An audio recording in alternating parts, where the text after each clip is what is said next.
Hello, everyone, all of you employment providers out there. My name is Melissa Gatuma, and I just want to say thank you for taking the time to view this video today. We are going to be talking today about employment services and the goals for 2025. We're going to review the goals that have been established and the progress that has been made so far. Before we get started, I want to introduce you to Beth Scretchens. She's going to give us just a moment of her time just to share a few things. So Beth, take it away. Thank you, Melissa. Hi, guys. I'm super excited to be here today. I want to start by expressing my deepest gratitude to each and every one of you, our invaluable provider agencies. Your presence here today, and more importantly, your unwavering commitment to the communities we serve, is truly commendable. And we at DDS, we know that we can't achieve our mission alone. You are on the front lines day in and day out, delivering essential services and making a tangible difference in the lives of countless individuals. We recognize the immense expertise and unique perspectives that you bring. You understand the nuances of the local needs in your communities and the challenges that are faced by those that you serve. This intimate knowledge is so invaluable, and we consistently strive to learn from your experiences and insights. Our relationship is a true partnership. We are deeply committed to fostering an environment of collaboration, of open communication, and mutual support. We're here to listen, to understand your challenges, and to work together so that we can find effective solutions. And we know that the work that you do is not always easy. You face complex situations and often under demanding circumstances. Yet you consistently demonstrate incredible resilience, unwavering commitment, and innovation for those in your care. And for this, I'm profoundly grateful. And as we look to the future, we're excited about the continued opportunities to strengthen our partnership. And we're dedicated to providing you the resources, support, and collaborative frameworks necessary to empower you to continue your vital work. Together, we can achieve an even greater impact and build stronger, healthier communities. Your success is our success. And I'm so glad you took out the time of your busy schedules to be here with us today. Thank you for the work that you do. Now, I'm going to actually hop off of this video and turn it back over to our vocational team. Thank you.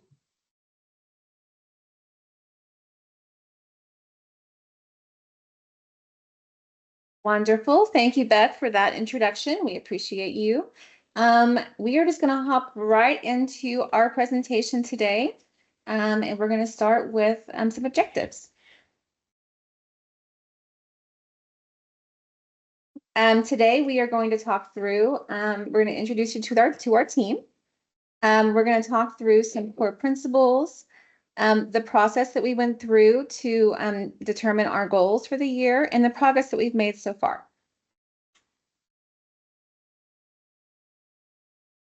Hi, my name is Cornelia Small. I am Administrative Assistant 2 for the Adult Day and Employment Services. There is Melissa Gatuma. She's the Program Manager 3 for Employment and Adult Day Services. There is Charlotte Cooper and Renee Heath. They are the Program Managers to provide support for providers' staff. There is Jennifer Upshaw. She is DRS Liaison and Reading Assessment Support.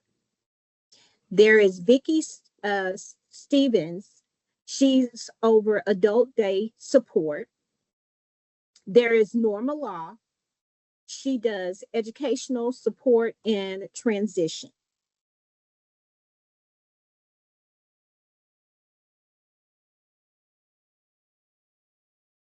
Perfect. So we are going to begin with some core principles.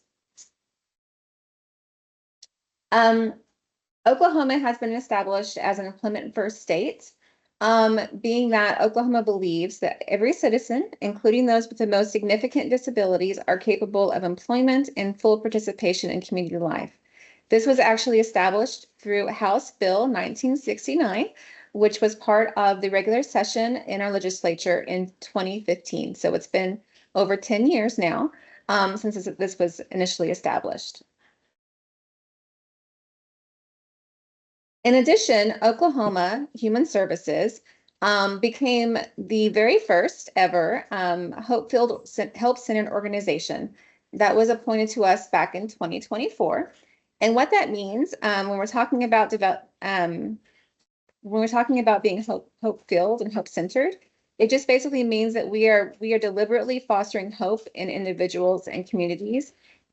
And our goal in doing that is to create a lasting positive impact.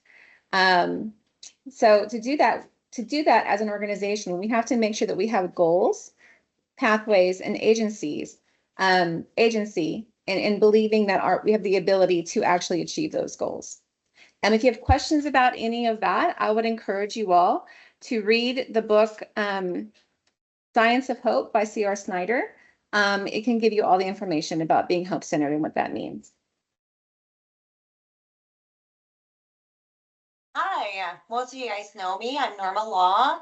What is our mission statement? Our mission statement at DDS is to help individuals with developmental disabilities and their families help themselves live safer, healthier, and more independent and productive lives. Employment policy. The goal is for recipients to have full-time employment at a fair wage in a business or in industry that the service recipient chooses with natural supports. And the policy will be provided for you just in case you want to recap. Hello, everyone. I'm Charlotte Cooper. And I really wanted to thank all the providers that came out to the lessoning sessions and participated and helped us come up with these goals. We had 5 sessions for, there we go. In the fall of 24, we had some listening sessions throughout the state, 5 sessions for employment providers, 2 sessions for adult day providers, and 1 session for case management advisory groups. To answer, what is your experience? What's going well? What are your biggest challenges? Content, what goals should we have for the next year? What content is most useful to you? And any thoughts on current policy, procedures, and practices? Behind the scenes, we analyzed and interpreted the data we gathered from those sessions. We organized and summarized those. We identified patterns or urgent issues, internal debriefing and discussion, and identifying actionable insights.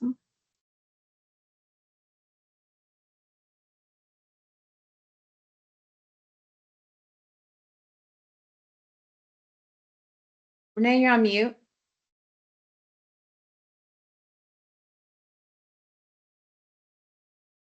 I did it with my space bar, sorry. I'm Renee Heath, and I'm going to talk about the goals for 2025. So our first goal is to generate new pathways to employment through education, self-employment, and work from home options. Goal 2 is to identify best practices and reimagine how traditional services are being utilized. Goal 3, reform professional development in employment services. The 4th goal is to develop resources for case managers, providers, and community partners regarding employment. Goal 5 is to seek and explore funding opportunities while also assuring modernization of service system. And Goal 6, to monitor and analyze relevant state and national employment regulations and related public discourse to ensure organizational compliance, anticipate any potential risks, and inform proactive strategies. So, how are we going to reach those goals? We're going to do research. We're going to look at and consider policy modifications and possibly waiver changes.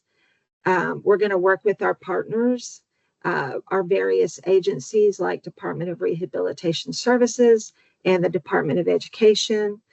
And then, of course, our partnerships with you all and listening and getting your input as well.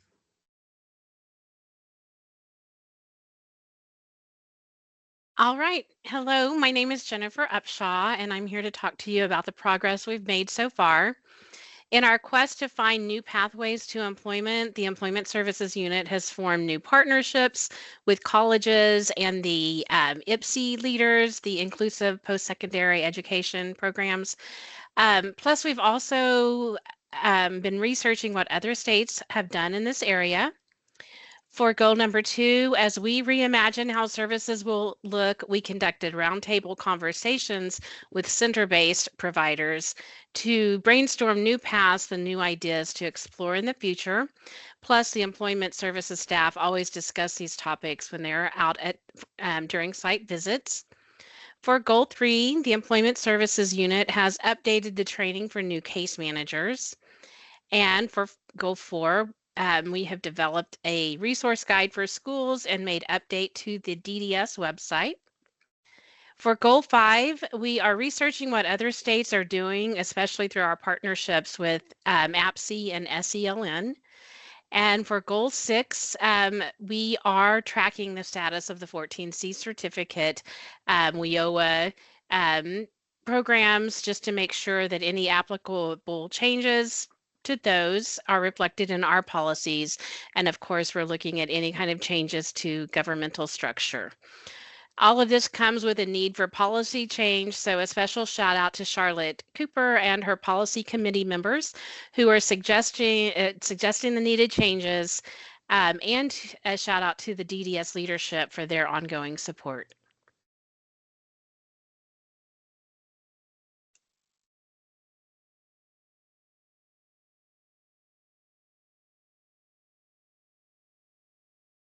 Hello, everyone. I'm Vicki Stevens. So let's do this together. Let's embrace possibilities. Small actions can bring big impact. And what is your vision for your organization? And how can DDS help? Action fuels hope.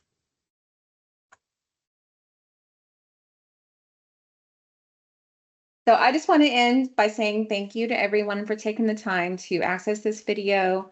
I want to encourage you to reach out to your employment team. That is who you see on the screen today. We are here to support you, and we succeed when you succeed. So please do feel free to reach out to any of us. If you have questions for any of us or just any comments at all, you see on your screen the DDS vocational email address that gets to all of us. If you just have general inquiries or comments to tell DDS, that is the general email address there in front of you. So again, feel free to reach out, and thank you so much. Have a wonderful day.